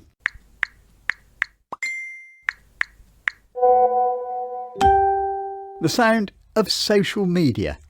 It's only been around for just under 25 years, But now it's claimed there are more people using it across the globe than not. It's become one of the most widely used methods for people to connect with each other, to send their thoughts and opinions out into the virtual abyss, but also a platform where people can promote their businesses. It can even be used as an educational tool to create awareness, which is what quite a lot of visually impaired people are now doing. And it seems there's plenty of demand for visually impaired content. For example, on the video sharing platform TikTok, the hashtag visually impaired has over 75 million views. On Instagram, the same hashtag has over 100,000 relevant posts, which doesn't necessarily mean it's always accessible to blind and partially sighted people. But let's meet some of the people who are using it to make sight problems better understood. Emily Davidson, aka Fashionista as she's known online, began her social media career highlighting lifestyle, fashion and beauty. She's now moved on to include some more social content. Hey guys, welcome back to my channel. So today I'm going to be talking about the subject of accessibility, and if you're an influencer or if you are trying to further your profile on social media, then it's important that you try and take steps to make your platforms as inclusive as you possibly can.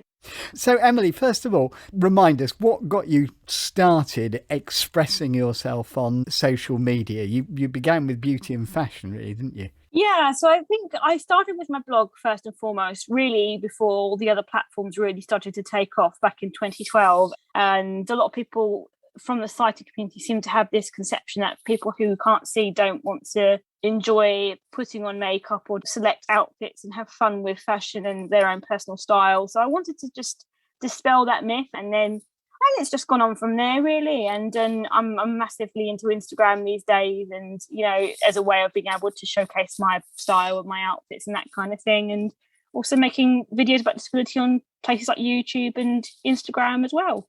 Something else we've talked about recently has been the high unemployment rate amongst visually impaired people. And I wondered, particularly with your beauty and fashion output, is this a business opportunity for you as well? It has been fruitful, and I have had freelance work off the back of it, and I have had opportunities off the back of it. I wouldn't say that I would rely on it solely as a business, because I think that the industry can be very precarious and it can be fickle sometimes. I do have other employment, but I think certainly it is something that I want to continue to do as a sideline. But certainly I think my kind of niche that I'm in, you do get very lucky to be sent things. If you get noticed by brands and you get invited to nice events and that kind of thing. Certainly not as much over COVID, because obviously that's not been possible. But for me, really, I have been lucky to be able to really have some lovely experiences.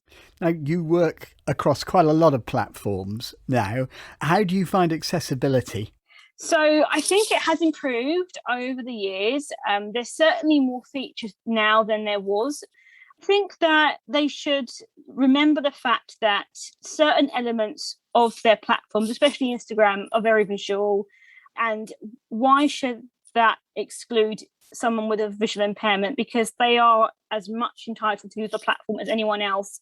And I think that there's always been a bit of a kind of myth that, why on earth would someone who's got sight loss want to go on Instagram because it's very visual, for example. And I can see why people who aren't educated would have that argument, but I think that having these features and continuing to expand on these features is just going to help the platform in the long run. And I think, why wouldn't you as a platform want to showcase yourself as a platform that cares about accessibility and actually wants to welcome people with different disabilities to your platforms? Because disabled content creators are increasingly more popular. There are a lot more than there was when I first started, and their content is popular. People want to watch it. So if you're making your platform accessible, then they're going to use your platforms and then bring their following to that platform. So it really is a no-brainer, to be honest. Emily Davidson, thank you very much indeed. And we should give you your proper social media handle, which is Fashionista. Thank you. Now, Emily primarily uses Instagram and YouTube for her content, but Someone who uses the video sharing platform TikTok to spread awareness is Martin Ralph. Generally speaking, I seem to get a quicker response in terms of reach and engagement as well on TikTok. And the ability to reach, more people meant there was more questions coming to me that I could actually do more sensical videos and reactions to. And you were looking to, if you like, do a bit of education with this. I mean, tell me the kind of videos that you were making. In terms of what my content has definitely grown into is a lot more educational and purposeful, meaningful content. For example, educational ones around guide dogs. Also, my son, baby Leo, was born with cataracts and microphthalmia and a few other things. So we've been featuring a lot of that type of content. And here's one example of my guide dog navigating some wheelie bins recently. Guide dog avoiding obstacles and a car. In this clip, you can see how Diesel nicely navigates a set of wheelie bins, whilst also stops as he is unsure what this car is doing. Guide dog owners are always taught that if you can hear a car, stop until you know the vehicle is clear and you can proceed safely. Martin, were you surprised at the size of the response you got to these kind of videos? Yeah, yeah. There's one video of me carrying baby Leo in a baby carrier. I filmed it for a bit of confidence boost. And then when I put it on social media, that video has reached like 500,000 people on TikTok. Instagram, can't remember, it's in the thousands, and similar with Facebook. But it is overwhelming, to say the least, that people are interested.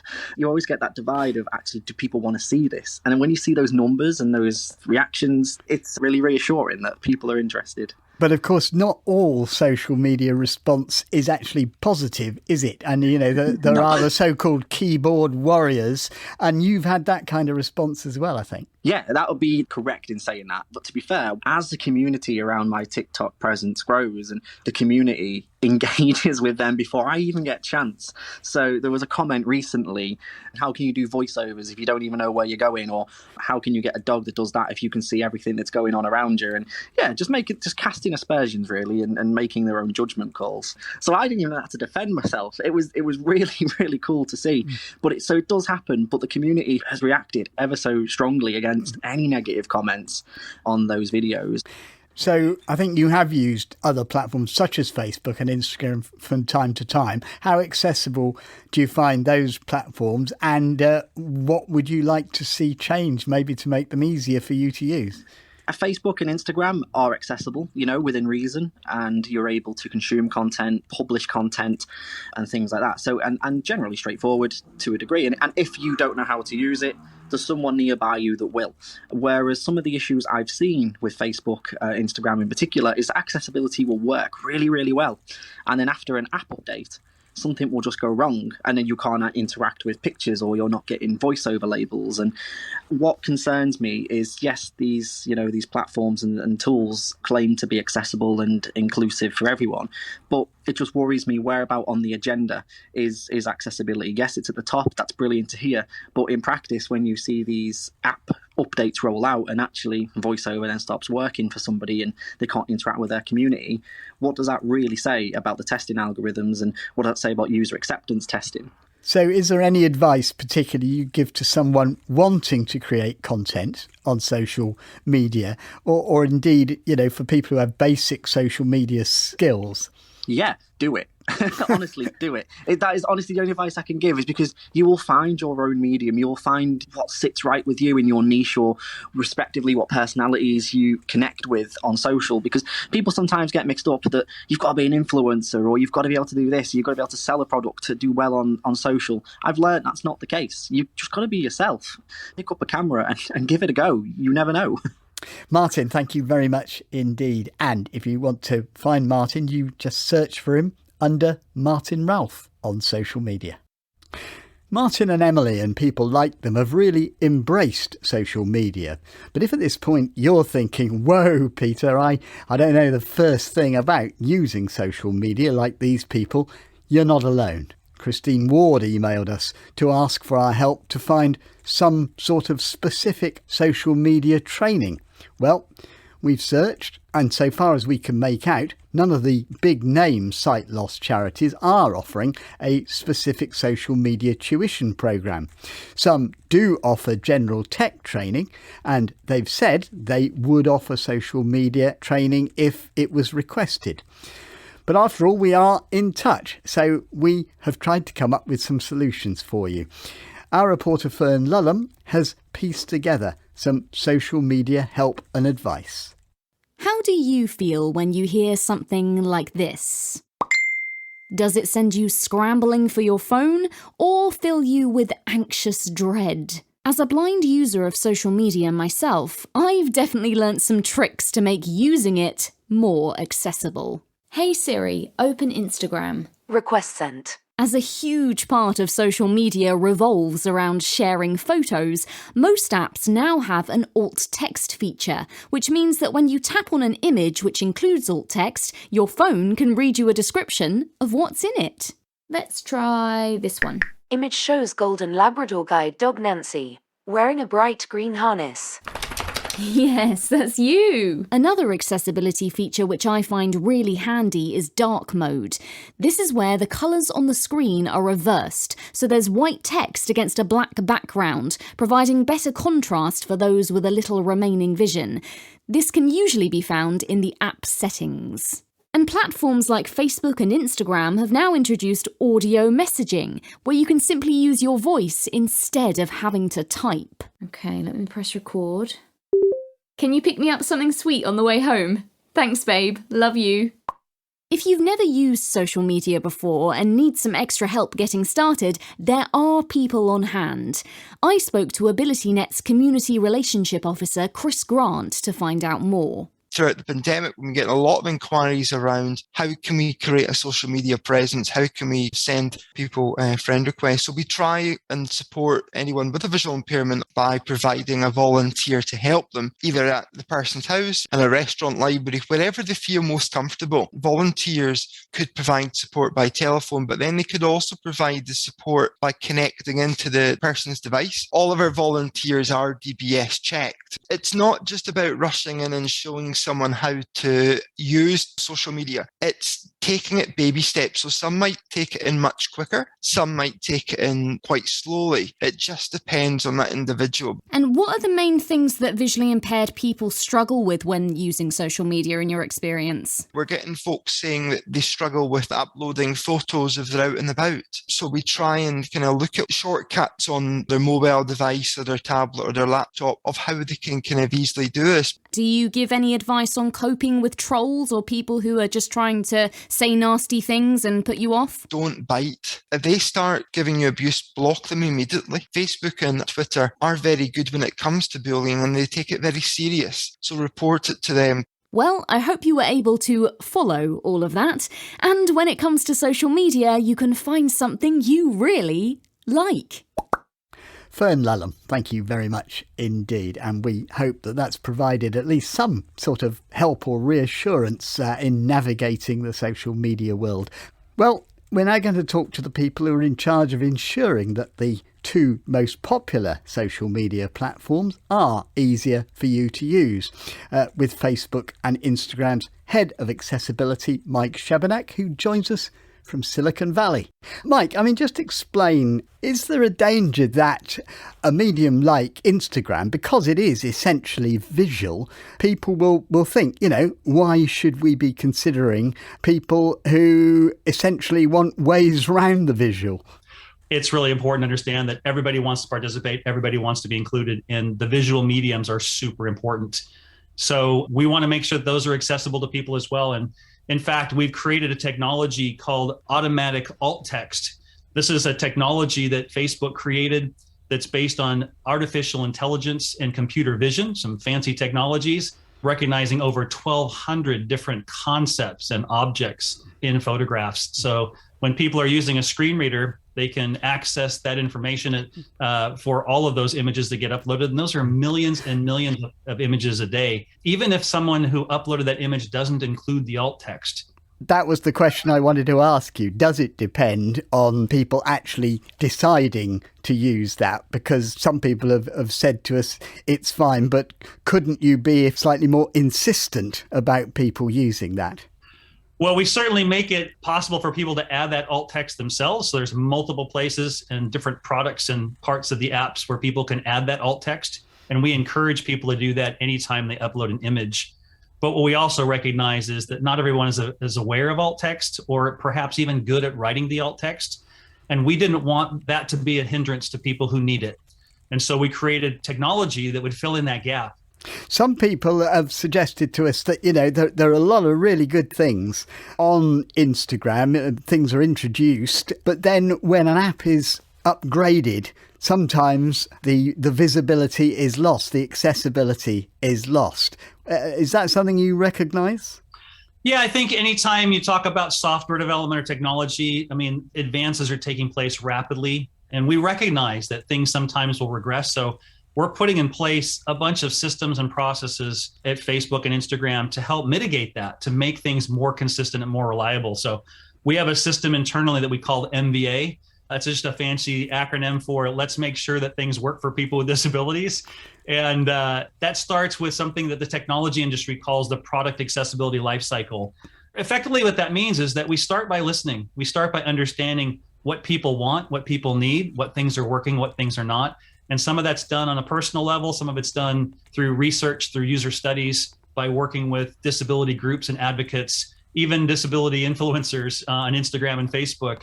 And so that leads us to design. And so we talk a lot with our designers about how do we solve this problem and design well so that things are more universal. We want our designers and our engineers, our writers, our product testers, we want everybody to be thinking about inclusion and disability throughout the entire process. It's a team that puts these products together. And so we've actually created training for all of these different roles within our company. I think one of the things that's probably not well understood by most people is that accessibility is not taught in higher education. So if you come with a degree in computer science or engineering or marketing or management, the chances of you having a course in accessibility and understanding the fundamentals is pretty low. And so companies like Facebook have had to train people as they come into the company on what the state of the art is. How do we do this work? How do we ensure that this is done in every new product? And in fact, not only are we training everybody in our own company, we've produced training for people outside the company. We want to make a change, globally. So Facebook is one of the co-founders of an organization called teachaccess.org.